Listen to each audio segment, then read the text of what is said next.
Olá, vou falar agora sobre exames complementares em neurologia, principalmente sobre eletroencefalograma e exames de imagem, tomografia e ressonância nuclear magnética.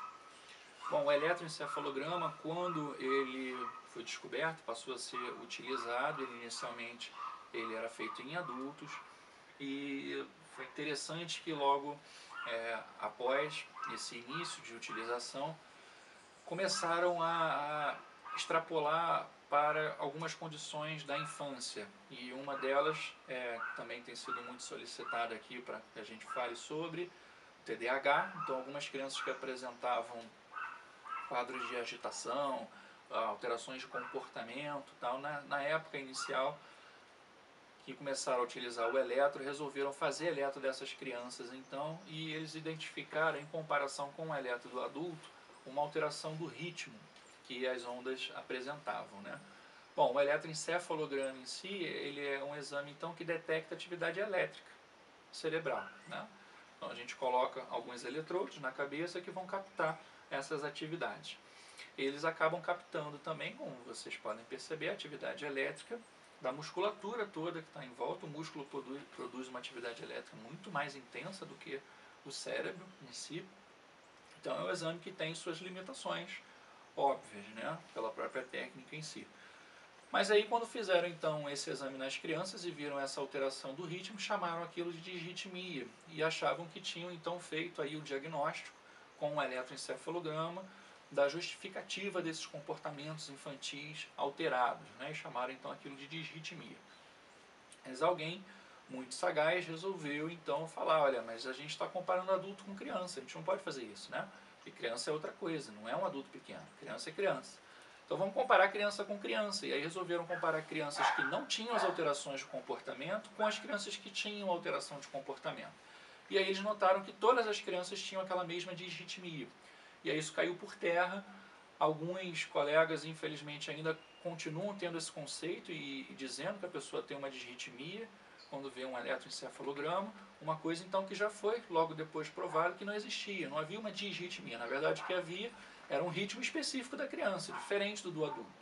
E hoje em dia a gente tem ritmos aí de acordo com a faixa etária. Naturalmente, uma vez que é um exame que vai captar atividade elétrica cerebral, dependendo da constituição do cérebro, ou seja, da quantidade de neurônios que você tem, você vai ter uma atividade diferente. Então é diferente tanto por região cerebral quanto por momento do desenvolvimento cerebral. Então você tem um eletroencefalograma, um modelo específico, por exemplo, para recém-nascidos, você a termo, né? E você vai ter um modelo específico para 1 mês de vida, um modelo para 3 meses, 6 meses, 9, 1 ano.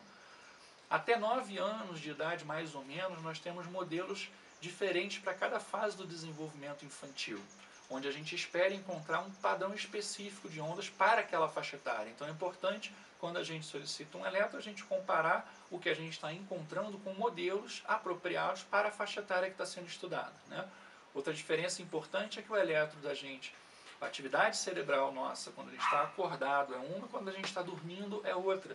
Então, se eu faço o eletroencefalograma dormindo, eu vou ter uma avaliação específica deste período do sono. Se eu faço acordado, eu vou ter uma avaliação específica deste período da vigília, né? Um eletro completo seria um eletro que pegaria tanto o momento nosso de vigília, a nossa entrada no sono, essa transição da vigília para o estado de sono, o período do sono e a transição novamente de saída do sono para novamente o estado de vigília, assim como com algumas estimulações específicas, estimulações luminosas, estimulações auditivas e também até a estimulação por leitura. Essa seria uma avaliação completa da atividade elétrica cerebral. Bom, enfim, apesar de ser um exame que traz informações importantes e interessantes em alguns casos, ele até hoje, ele clinicamente só tem validade para casos de epilepsia. Não é um exame que serve para a gente avaliar nenhuma outra condição da infância, principalmente. Transtornos de aprendizagem, alterações de comportamento, nada disso a gente explica através do eletroencefalograma. Tá? Diferente do que muita gente ainda postula por aí e diz por aí de maneira errada e equivocada. Tá? O eletroencefalograma serve clinicamente hoje para a gente avaliar casos de epilepsia. Não há nenhum estudo que corrobore achados de eletroencefalograma com qualquer outra alteração, a não ser nesses casos de epilepsia. Tá? Agora é importante a gente levar em conta que existem diversos tipos de epilepsia diferentes, enfim. É um exame que deve ser solicitado pelo especialista dentro de um conjunto, é um exame complementar e vem então complementar alguma percepção prévia, alguma suspeita prévia clínica do neurologista. Ok?